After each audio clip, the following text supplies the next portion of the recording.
everyone, welcome back to my channel Commerce Minded. My name is Priya Anand and in this video we will be discussing chapter number 2 of Business Studies class 12th. हमारे chapter number 2 का नाम Principles of Management है, जिसमें Henry Fayol ने और F.W. Taylor ने कुछ principles and techniques दिए हैं. तो इस वीडियो में I'll be explaining 14 principles given by Fayol. सबसे पहले मैं स्टार्ट करूंगी what is principles of management. Principles of management are basically broad और general guidelines for decision making and behaviour. सब नाम से ही पता चल रहा है प्रिंसिपल्स कि एक फैक्चुअल चीज़ है, एक फैक्ट है. So that is what you call principles of management. अगर मैनेजमेंट के साथ जुड़ गया कुछ ऐसी चीज़ें, कुछ ऐसी गाइडलाइंस, कुछ ऐसी चीज़ें जिससे जो कोई डिसीजन मेकिंग में हेल्प करता है, या फिर behaviour. For example, being a part of management, let's say I am a finance manager of any company. अब मेरे अंडर जो एम्प्लॉयज़ वर्क कर रहे हैं वो बहुत टाइम से एक ही पोस्ट पे, बहुत सालों से उसी पोस्ट पे है. Now it's up to me whether I have to promote him और नॉट. या तो मैं उसका कैलिबर देखूंगी, ठीक है, या फिर मैं ये देखूंगी कि बहुत सालों से ये एक ही पोस्ट पे है तो चलो इसको प्रमोट कर देते हैं. तो what are these are the principles that tells you for decision making. अब यही प्रिंसिपल्स ऑफ मैनेजमेंट हमारे फ्योल ने भी बताए हैं और टेलर ने भी बताए हैं कि कैसे डिसीजन मेकिंग किए जाए ऑर्गेनाइजेशन में. एक मैनेजमेंट को, मैनेजर्स को किस तरीके से डिसीजंस लेने चाहिए. फर्स्ट हेनरी फ्योल के प्रिंसिपल्स मैं डिस्कस करने वाली हूँ. So number 1 principle is division of work. Very simple, division of work. सबसे पहली चीज़ मैं आपको ये बताऊंगी कि हर एक प्रिंसिपल बहुत इंपॉर्टेंट है. हेनरी फ्योल ने जो दिया है, he was the mining engineer. उसको हम प्रिंसिपल्स, उसने जो भी प्रिंसिपल्स दिए हैं, उसने एडमिनिस्ट्रेशन से रिलेटेड प्रिंसिपल्स दिए हैं कि किस तरीके से एडमिनिस्ट्रेशन के वर्क में जो भी हमारे पास प्रॉब्लम्स आती हैं उसको किस तरीके से सॉल्व किया जाता है. तो ऐसे प्रिंसिपल्स हमारे हेनरी फ्योल ने दिए हैं. तो सबसे पहली चीज़, जो सबसे पहले हम डिवीजन ऑफ वर्क डिस्कस कर रहे हैं, उसमें आपको 3 चीज़ें पता होनी चाहिए. नंबर 1 इज़ मीनिंग, देन उसके पॉजिटिव इफ़ेक्ट्स क्या हैं. अगर वो प्रिंसिपल हमारे ऑर्गेनाइजेशन में है तो what will be the positive effects of this principle. Then you need to know the consequences of its violation. कि अगर ये प्रिंसिपल फॉलो नहीं हो रहा हमारे ऑर्गेनाइजेशन में तो क्या क्या consequences हो सकते हैं. So let's get started with our first principle, that is division of work. हर एक प्रिंसिपल का मीनिंग उसके नाम में ही है. So Fayol says the work, full work should be divided into smaller parts. वो कहता है कि सारे काम को एक स्मॉलर पार्ट्स में डिवाइड कर दिया जाए, हर एक वर्क को, और उन स्मॉलर पार्ट्स को दे दिया जाए स्पेशलाइज्ड पर्सन्स को करने के लिए, who are specialized in those fields. अगर आपने ऑर्गेनाइजेशन में आपने सुना हो, we have various departments, we have finance department, we have production department, we have HR department etcetera. तो ये डिपार्टमेंट्स अलग अलग क्यों किए गए हैं? क्योंकि जो भी बंदा जिसकी एक्सपीरियंस या फिर एजुकेशन फाइनेंस में होएगी तो उसको फाइनेंस डिपार्टमेंट के अंडर किया जाएगा. जिसका एक्सपीरियंस, जिसका वर्क एक्सपीरियंस और किसकी एजुकेशन, जिसका दिमाग, जिसका स्किल प्रोडक्शन डिपार्टमेंट से रिलेटेड है तो उसको प्रोडक्शन डिपार्टमेंट में कर दिया जाएगा. सो दैट इज़ वाई ये पूरे ऑर्गेनाइजेशन के वर्क को हमने हर डिपार्टमेंट में डिवाइड कर दिया. सेल्स डिपार्टमेंट अलग होता है, मार्केटिंग डिपार्टमेंट अलग होता है. किसी की मार्केटिंग स्किल्स बहुत अच्छी है या किसी की प्रीवियस क्वालिफिकेशन मार्केटिंग में है तो उसको हम मार्केटिंग डिपार्टमेंट में रिक्रूट कर लेंगे. तो Fayol says that the whole work of the organization should be divided into smaller parts, and those smaller parts, और जो स्मॉलर पार्ट्स का जो काम है वो एक स्पेशलाइज्ड पर्सन ही करेंगे जो उस फील्ड में स्पेशलाइज्ड हैं. So that is what division of work is. इससे क्या होगा? स्पेशलाइजेशन बढ़ेगी. So this division of work leads to specialization. अगर आपको मैं एक ही काम हर रोज़ करने के लिए दूंगी तो आप उसमें स्पेशलाइज्ड बन जाओगे. So that is what division of work says. It's leads to specialization. एक कोई भी बंदा प्रोडक्शन डिपार्टमेंट के अंदर बहुत टाइम तक काम कर रहा है तो वो एक स्पेशलिस्ट बन जाएगा, उस काम के लिए स्पेशलाइज्ड बन जाएगा. So that is why division of work leads to specialization. Meaning हो गया. पॉजिटिव इफेक्ट्स क्या होंगे? ऑब्वियसली बहुत ज़्यादा स्पेशलाइजेशन हो जाएगी, उसकी वजह से इफ़ेक्टिवली एंड एफिशिएंटली ऑर्गेनाइजेशन में वर्क होगा। अब अगर मैं consequences of violation of this principal की बात करूं, अगर कॉन्सिक्वेंस क्या होगा, अगर ये वायलेट हो गया, ये प्रिंसिपल है ही नहीं, हम फॉलो ही नहीं कर रहे हैं, तो इसकी वजह से इसके कॉन्सिक्वेंसेज क्या हो सकते हैं? There would be no specialization, overburden हो जाएगा एम्प्लॉयज़ पे, और ऑफकोर्स इफेक्टिवली और एफिशिएंटली हम अपना काम नहीं अचीव कर पाएंगे। So these are the keywords: effectively, efficiently, increased productivity, increased output। ये सारे हमारे की टर्म्स हैं बिजनेस स्टडीज़ के, that you need to have a hold over these technical terms। अगर आप टेक्निकल टर्म्स ये वाले अपने एग्जाम में यूज़ करोगे, obviously you will score good marks. तो एफिशिएंसी एंड इफेक्टिवनेस के लिए you need to have this principle in your organization। That's it। यही हो गया हमारा division of work। Second principle of management given by Henry Fayol, that is authority and responsibility। अब यहाँ पे सबसे पहले आपको जानना ज़रूरी है what is authority and what is responsibility। authority का क्या मतलब है? authority means power to take decisions, that is what you call authority, and responsibility means you are obligatory, you are obligation to perform any particular task। आपको एक responsibility they the that you have to do a particular task, it's your responsibility that you have to complete that task on the given time, that is your responsibility। and authority means power to give orders or power to take orders। तो Fayol कहता है कि किसी भी organisation में ना तो बहुत ज़्यादा अथॉरिटी हो, ना तो बहुत ज़्यादा रिस्पॉन्सिबिलिटी हो। There has to be a balance of authority and responsibility. ये याद रखना, एज पर फ्योल ही says there has to be a balance between authority and responsibility. अगर बहुत ज़्यादा रिस्पॉन्सिबिलिटी दे दी, for example being a sales manager of any company, अगर आपको एक टारगेट दे दिया कि आपको प्रोडक्ट बेचना है, लेट्स से उसका प्राइस है $10,000 का, अगर आपको ये टारगेट दे दिया और आपके पास कस्टमर भी आ गया एंड आपको परमिशन दे दी, आपको एक अथॉरिटी दे दी कि आपको क्रेडिट पीरियड सिर्फ 60 डेज़ का अलाउड है। अब आपको एक कस्टमर मिलता है, ही सेज कि मैं 60 डेज़ में नहीं पैसे चुका पाऊंगा, I need some more extra time, 70 days का मुझे टाइम दे दो। But being a sales manager आपको टॉप अथॉरिटी से बस यही परमिशन मिली हुई है कि आप सिर्फ 60 डेज़ का दे सकते हो, इससे ज़्यादा नहीं दे सकते। बट अब यहाँ पे आप क्या करोगे? ऑफकोर्स आपके लिए अब और ज़्यादा टाइम आप दे नहीं सकते। Why? Because you have not got that permission to give more than 60 days। अब यहाँ पे क्या हो गया? आपके पास रिस्पॉन्सिबिलिटी तो ज़्यादा हो गई बट आपको अथॉरिटी नहीं दी। अगर आपके टॉप लेवल मैनेजमेंट ने आपको अथॉरिटी दी होती कि ठीक है 60 to 80 डेज़ के बीच में तो उनको क्रेडिट पीरियड अलाउ कर सकता है, अगर दे दी होती so you would have crack that deal, तो आप अपनी कंपनी के लिए वो बिजनेस लेकर आ पाते, अपना प्रोडक्ट आप उस कस्टमर को बेच पाते। सो that is what you call कि आपके पास यहाँ पे रिस्पॉन्सिबिलिटी बहुत ज़्यादा होगी बट अथॉरिटी नहीं हुई। But at the same time अगर आपको बहुत ज़्यादा अथॉरिटी दी जाए और रिस्पॉन्सिबिलिटी इतनी ना दी जाए, आप अथॉरिटी बहुत ज़्यादा है कि आप कुछ भी कर सकते हो, being a manager, being a sales manager, आप जितने मर्जी क्रेडिट पीरियड दे सकते हो, तो इसमें क्या होगा? आप मिसयूज़ कर सकते हो, आप कोई भी अपने रिश्तेदार या अपने नोन पर्सन को भी वो प्रोडक्ट बेच सकते हो, बिकॉज यू नो दैट कि कंपनी ने मुझे बहुत ज़्यादा खुली छूट दे दी है, बहुत ज़्यादा अथॉरिटी दे दी है, बहुत ज़्यादा पावर दे दी है। तो इस केस में फ्योल सेज बहुत ज़्यादा अथॉरिटी भी नहीं होनी चाहिए, बहुत ज़्यादा रिस्पॉन्सिबिलिटी नहीं होनी चाहिए। There has to be a parity, there has to be a balance. बहुत ज़्यादा अथॉरिटी भी नहीं, बहुत ज़्यादा रिस्पॉन्सिबिलिटी भी नहीं। सो इसके पॉजिटिव इफ़ेक्ट्स क्या होंगे? कोई भी मिसयूज़ नहीं कर पाएगा।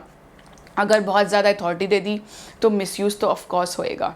तो पॉजिटिव इफेक्ट्स क्या होंगे? अगर ऑर्गेनाइजेशन में बैलेंस बना हुआ है अथॉरिटी एंड रिस्पॉन्सिबिलिटी का, तो कोई अपने अथॉरिटी का मिसयूज़ नहीं कर पाएगा। इसका एक और पॉजिटिव इफेक्ट है कि जो भी बंदा है स्मूथ वर्किंग होएगी ऑर्गेनाइजेशन में, एफिशिएंट वर्किंग होएगी ऑर्गेनाइजेशन में।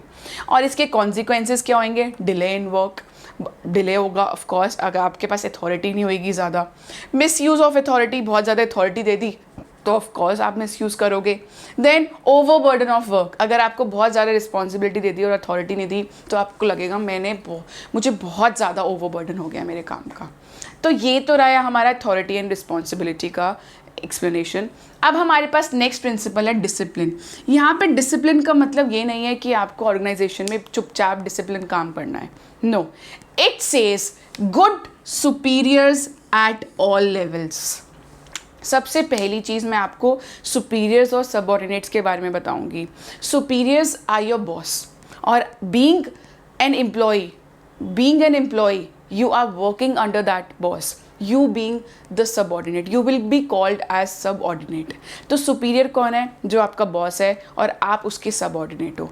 मैं मैनेजर हूँ, मैं सुपीरियर कहलाऊंगी, मेरे अंडर जितने भी लोग काम कर रहे हैं वो मेरे सबऑर्डिनेट्स होंगे।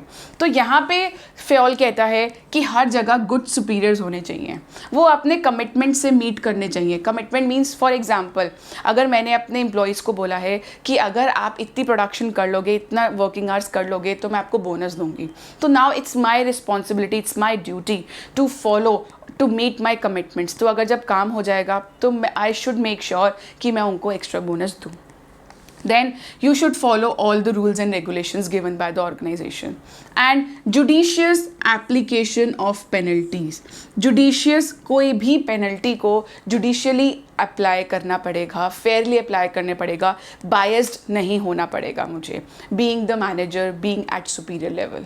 ठीक है, superior, boss, subordinate, people who are working under him। अब इसके पॉजिटिव इफेक्ट्स क्या होंगे? ऑब्वियसली स्मूथ फंक्शनिंग होएगी, सबसे पहली बात smooth working in the organization, and improves efficiently, improves efficiency, there would be an efficiency in the working of the organization. इसके consequences क्या होंगे? अगर मेरे को डिसिप्लिन ही नहीं है, वेस्टेजेस होंगे बहुत ज़्यादा रिसोर्सेज के, हम कुछ भी रिसोर्सेज होंगे सब वेस्ट हो जाएंगे, स्पेशली ह्यूमन रिसोर्सेज डिससेटिस्फाइड रहेंगे, डीमोटिवेटेड रहेंगे, तो वो जल्दी जल्दी ऑर्गेनाइजेशन को छोड़ेंगे। देन ऑब्वियसली कन्फ्यूजन रहेगा, क्योस रहेगा, क्या करना है क्या नहीं करना, you don't believe in your superiors, तो आप बहुत ज़्यादा कन्फ्यूजन और क्योस बहुत ज़्यादा ऑर्गेनाइजेशन में रहेगा। Then of course there would be delay in work, delay बहुत ज़्यादा हो जाएगा। क्यों? क्योंकि कोई सबको यही लगेगा our superiors are not good, why should we follow their rules and regulation, जो उन्होंने बोला हम क्यों फॉलो करें जब वो हमारी कमिटमेंट्स को मीट नहीं कर रहे हैं। सो this is what discipline says, this is what Fayol says, there has to be good superiors at all the levels। levels means top level, middle level and lower level। lower level को हम supervisory level भी कहते हैं। so now let's quickly start with our fourth principle। fourth principle, that is unity of command। इसके नाम से पता चल रहा है कमांड, कोई हमें ऑर्डर मिला है। So here Henri Fayol says that every employee should receive orders from one boss only. Let's say मैं आपसे ही स्टार्ट करती हूँ। फॉर एग्जाम्पल, अगर आपके स्कूल में मान लो 2 अकाउंट्स टीचर आपको दे दी जाए, 2 बिजनेस स्टडीज़, 2 मैथ्स टीचर, तो क्या होएगा?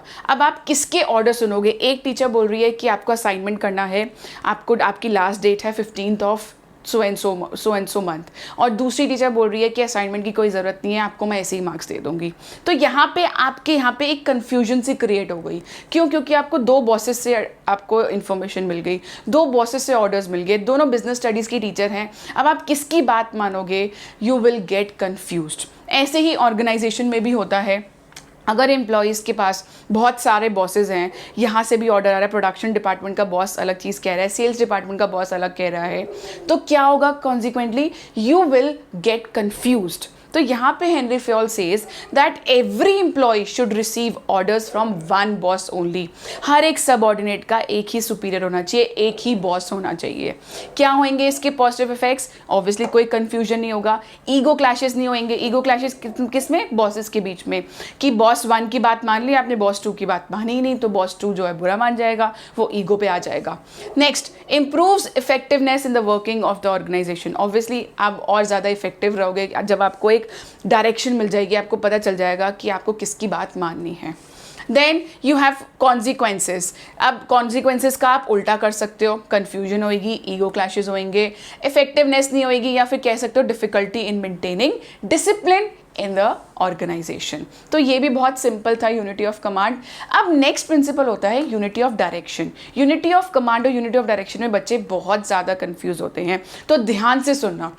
Unity of direction says 1 unit means 1 plan, one unit का क्या मतलब है? Since we have various departments in the organization, production department, human resource department, finance department, marketing department, तो जिसका भी एक गोल है वो एक ही डायरेक्शन में चलेंगे और वो एक ही गोल को अचीव करने के लिए मूव करेंगे.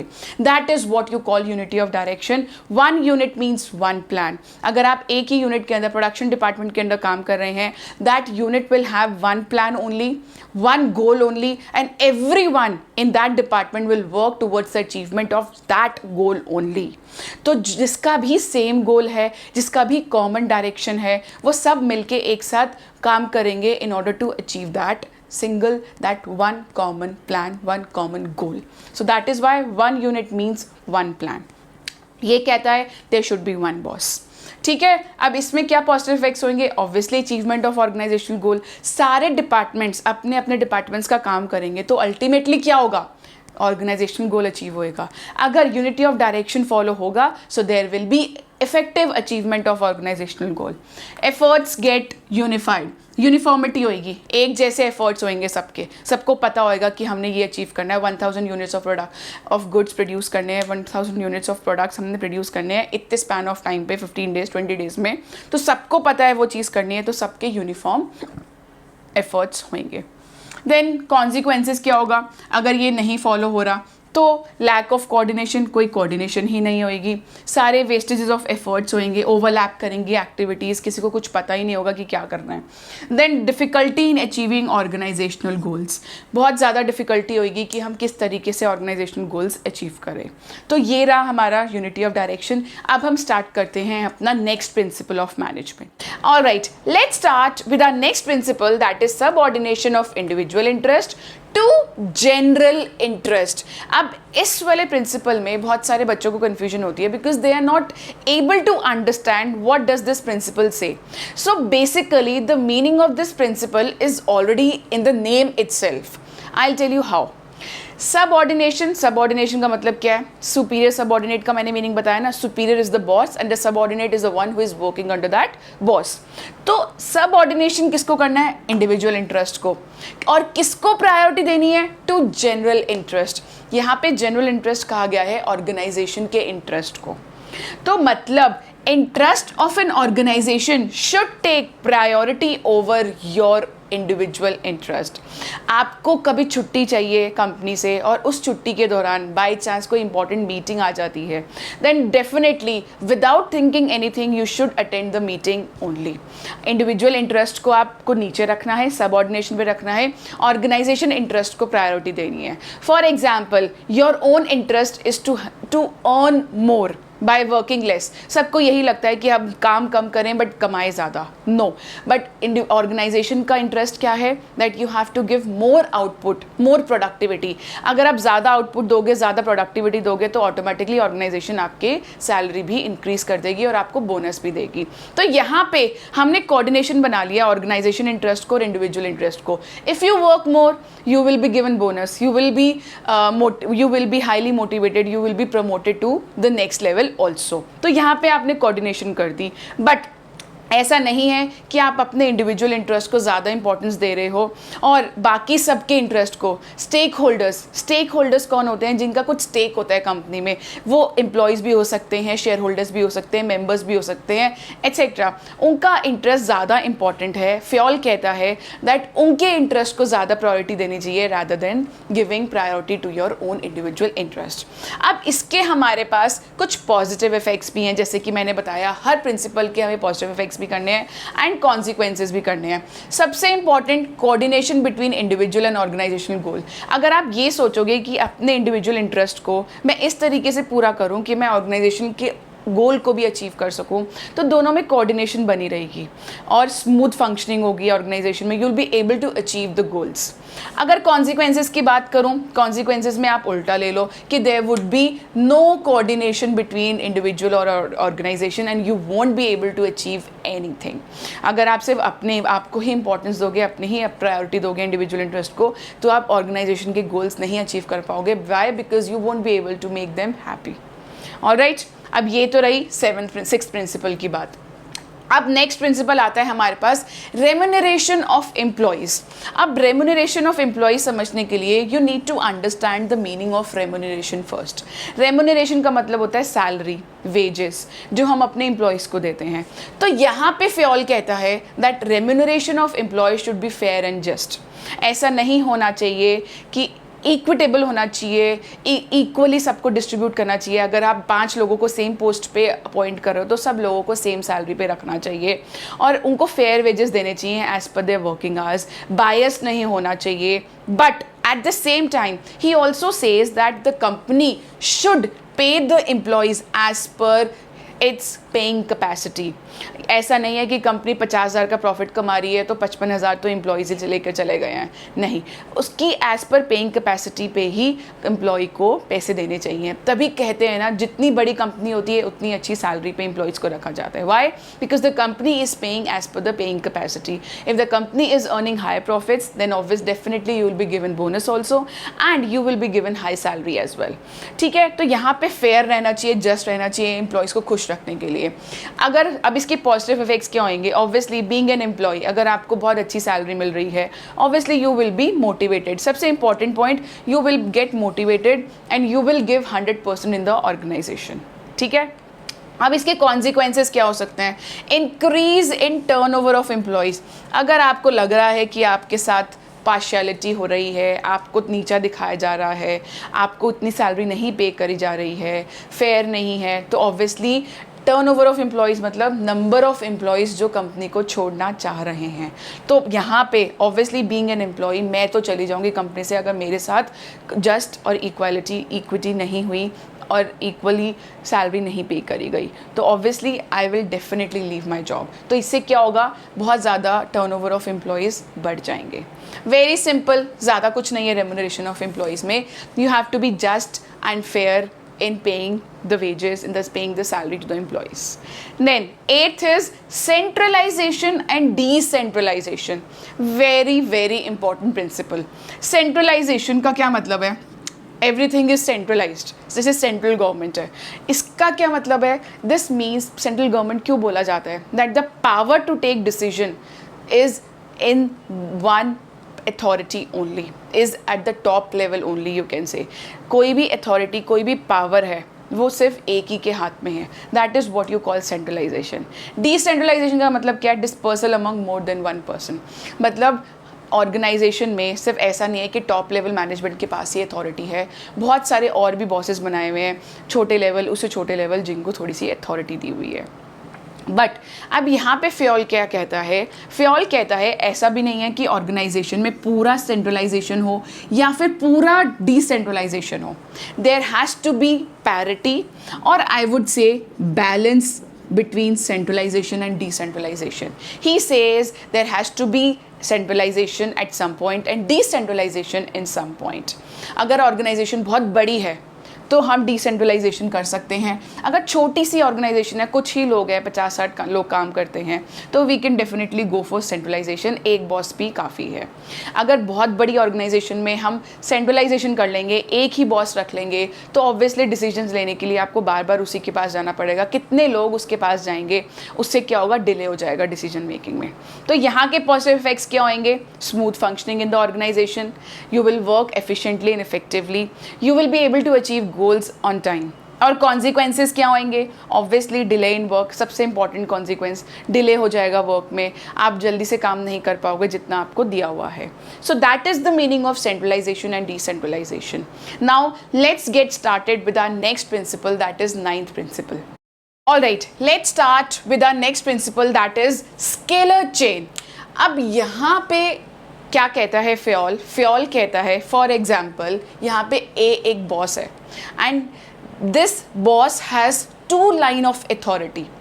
अब इसका क्या मतलब है? फॉर एग्जाम्पल वो उसकी यहाँ पे भी इसके अंडर लोग काम कर रहे हैं, ये लेट्स से ये डिपार्टमेंट 1 है और ये डिपार्टमेंट 2 है। सो लेट्स से यहाँ पे ए को अगर कम्युनिकेट करना है सी से, now as per Fayol he says that communication should pass to B first और B जाके C को बताएगा।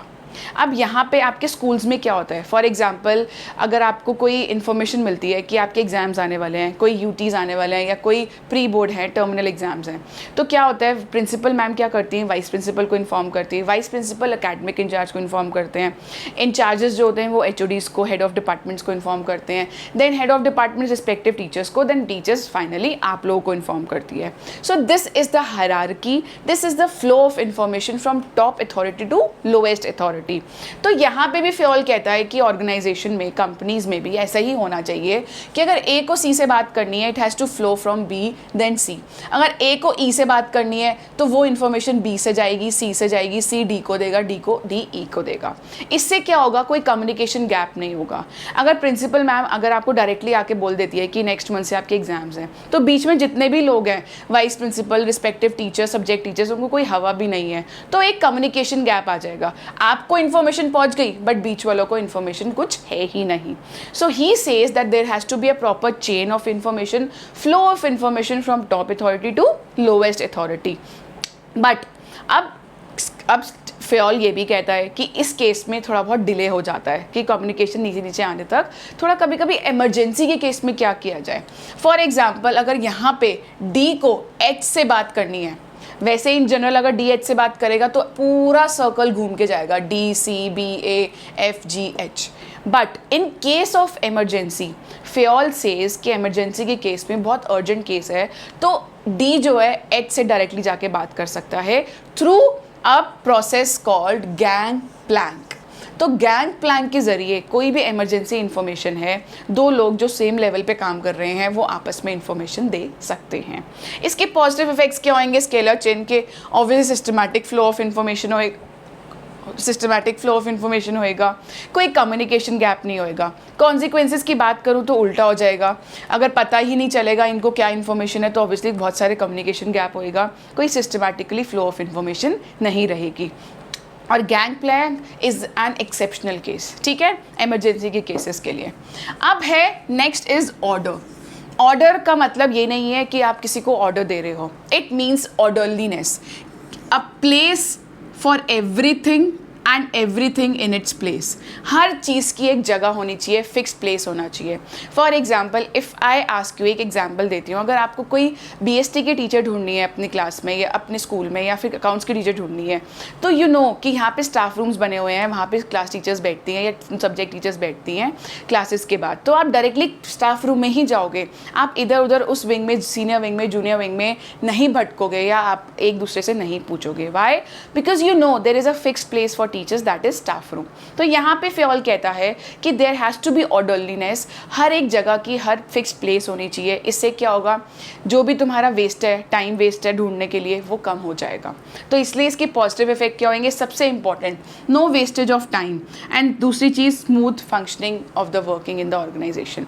अगर आपको पता होगा कि आपकी स्टेशनरी कहाँ पड़ी है, फिक्स जगह है, पानी कहाँ से मिलेगा, प्यास लग रही है, स्टेशनरी कहाँ पे है, या कुछ टूल्स है जो प्रोडक्शन में काम आने हैं, अगर वो आपको टाइमली चीज़ें पता होगा कि कौन सी फिक्स जगह पे है, then obviously it would be easier for you to work in the organisation.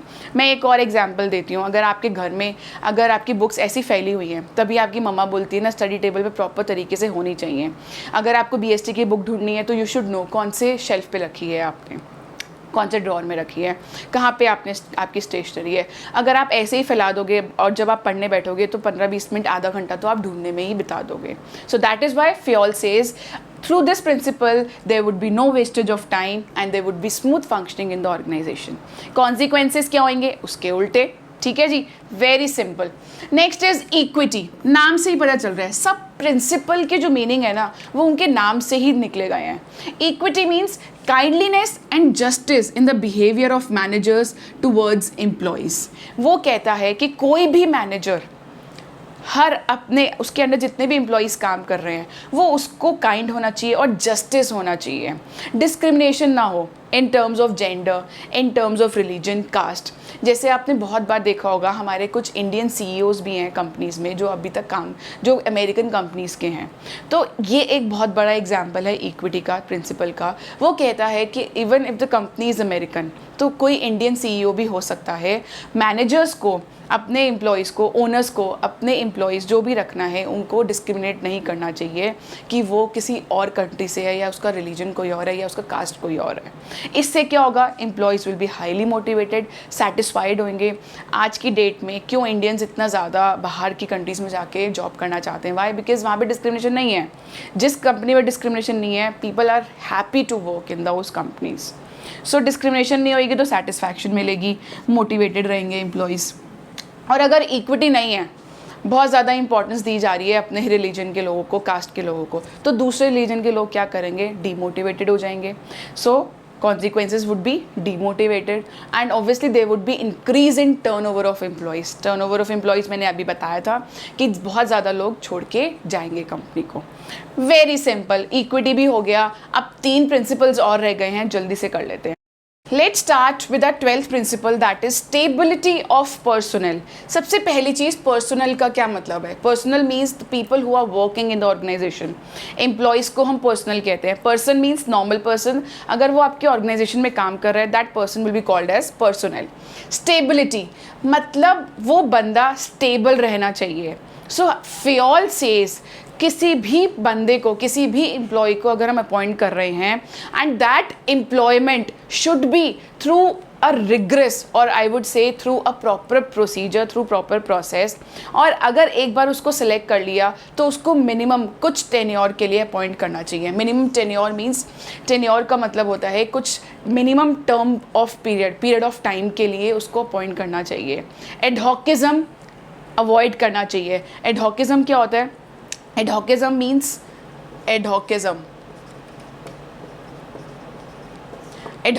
means temporary basis पे। ऐसा नहीं होना चाहिए कि आज एक एम्प्लॉय को अपॉइंट किया और अगले महीने निकाल दिया। इससे क्या होगा, टाइम की वेस्टेज होगी। वाई? बिकॉज किसी भी एम्प्लॉय को रखने के लिए it requires so much of energy also, it requires so much of time also. 5-6 rounds होते हैं, फिर सिलेक्शन होता है, और सिलेक्शन के बाद अगर आप सोचो अगले महीने ही बंदे ने रिज़ाइन कर दिया या आपने निकाल दिया उसे, फिर अगेन सेम प्रोसीजर, दूसरे बंदे को ढूंढो, एप्लीकेशंस आएंगी, रिक्रूट करोगे उसको, इन राउंड्स लोगे, 5-6 राउंड्स, इंटरव्यू कंडक्ट करोगे, फिर से टाइम वेस्ट होगा। एंड इससे ये भी फ़ियोल ये भी कहता है कि अगर कोई एम्प्लॉय स्टेबल नहीं होगा, ऑर्गेनाइजेशन में लंबे टाइम के लिए काम नहीं करेगा, और अगर उसको वो इनसिक्योर होगा कि मैं कभी भी नौकरी से निकाला जा सकता हूँ, तो वो अपना 100% नहीं देगा। तो यहाँ पे हमारे पॉजिटिव इफेक्ट क्या होंगे स्टेबिलिटी ऑफ पर्सनल के, कि employee will be motivated, he will give 100% to the organisation. और अगर उसको लगेगा कि मेरी जॉब कभी भी जा सकती है, I am not stable here, मैं एडहॉक पे रखा गया हूँ, तो obviously the person will not give 100% in the company. तो ये उसका कॉन्सिक्वेंस हो जाएगा ऑफ इट्स वायलेशन। अब नेक्स्ट है इनिशिएटिव। इनिशिएटिव में फ़ियोल कहता है taking first step of self motivation. यहाँ पे इनिशिएटिव कहा गया है एम्प्लॉयज़ को कि एम्प्लॉयज़ खुद आकर इनिशिएट करें, अपने सजेशंस दें टॉप लेवल मैनेजमेंट को। They should give their own suggestions to the management, and managers should consider their suggestions in order to make them motivated and satisfied। यहाँ पे अगर आप खुद से आके कुछ सजेशंस दोगे और कंपनी के लिए वो फ़ायदेमंद है, इंटरेस्ट के लिए, कंपनी के इंटरेस्ट के लिए आपको सजेशंस दे रहे हो, देन कंपनी को ज़रूर माननी चाहिए। इससे क्या होगा, बंदे को लगेगा कि मेरा भी कुछ माना गया है, मेरी बात भी रखी गई है, और वो और 100% मोटिवेटेड रहेगा और सेटिस्फाइड भी रहेगा, और उसमें एक बिलोंगिंगनेस की फीलिंग आएगी कि मेरा कहना कंपनी ने माना तो मैं भी अब 100% देता हूँ, और ये क्या हो गया, इससे एम्प्लॉय जो है मोटिवेटेड हो गया। So he says that initiative this principle should also be followed in organisation. Consequence क्या होगा, अगर कोई भी एम्प्लॉय आकर आपको कोई सजेशन दे रहा है, अगर मैनेजमेंट ने नहीं रखा, ऑब्वियसली हम डीमोटिवेटेड हो जाएंगे, डिससैटिस्फाइड हो जाएंगे। ठीक है, लास्ट एस्प्री डी कॉर्प्स, सबसे प्यारा सा प्रिंसिपल है। इसमें कहा गया है I should be replaced with we. अगर आपको एज अ टीम कुछ काम दिया गया है कंपनी में, अगर 4 लोगों को एक साथ काम दिया गया है और अगर वो काम कंप्लीट हुआ है, so you will say we have done the work, not I. मैं एक बहुत छोटा सा एग्जांपल देती हूँ, आपके एनसीईआरटी बुक में भी वही एग्जांपल है। लेट्स से अगर आपको आप प्रोडक्शन डिपार्टमेंट के अंडर हो और आपको एक महीने, आप 10 लोग हो प्रोडक्शन डिपार्टमेंट में, और आपको एक काम दिया गया है that you have to produce 1000 units of products. अब इसमें से 2 लोग बीमार हो जाते हैं, 8 लोग रह जाते हैं। अब ये 8 लोग मिलके कर तो देते हैं 1000 यूनिट्स ऑफ प्रोडक्शन, प्रोड्यूस कर देते हैं मंथ के एंड में, बट अगर वो ये कह दें कि हम 8 ने किया है, वो 2 बंदे तो बीमार हो गए थे, हमें उनसे कोई लेना देना नहीं है, तो क्या होगा? वो बाकी के जो 2 बंदे होंगे वो डीमोटिवेटेड हो जाएंगे, डिससैटिस्फाइड हो जाएंगे, उनको लगेगा कि हम तो बीमार थे, हमारी कुछ इमरजेंसी प्रॉब्लम थी और इन लोगों ने सोचा ही नहीं। तो हेयर फेयोल सेज कि अगर चाहे 8 लोग भी मिलके काम कर रहे हैं और काम 10 को दिया है, 2 बीमार भी हो गए हैं, it should be we 10 to have together did this production of 1000 units। तो यहाँ पे टीम स्पिरिट को इंपॉर्टेंस दी गई है एस्प्री दी कॉर्प्स में। There has to be team spirit in the organisation, I should be replaced with we. Alright, and इसके क्या पॉजिटिव इफेक्ट्स होंगे? टीम स्पिरिट होगा, कोऑर्डिनेशन रहेगी, एंड ऑब्वियसली सब मिलके ऑर्गेनाइजेशन गोल अचीव कर पाएंगे effectively and efficiently. Next is achievement of group goal. कोई भी ग्रुप गोल दिया जाएगा तो कोई आए नहीं बोलेगा, बोलेंगे हमने मिलके ख़त्म किया है। So that is what esprit de corps says. Very simple, we have done all the 14 principles of Fayol. इसके बाद मैं टेलर के प्रिंसिपल्स और टेक्निक्स करवाऊंगी नेक्स्ट वीडियो में मेरी। If you have any doubt do ask me in the comment section. If you want questions also do ask me in the comment section, I would love to help you. And मेरा एक Telegram का number भी है जिसको मैंने post किया हुआ है नीचे डिस्क्रिप्शन में। अगर आपको टेलीग्राम में ऐड होना है, आपको कुछ और वीडियोज़ दी है तो आपको उसकी नोटिफिकेशन भी आती रहेगी। So thank you so much for watching my video.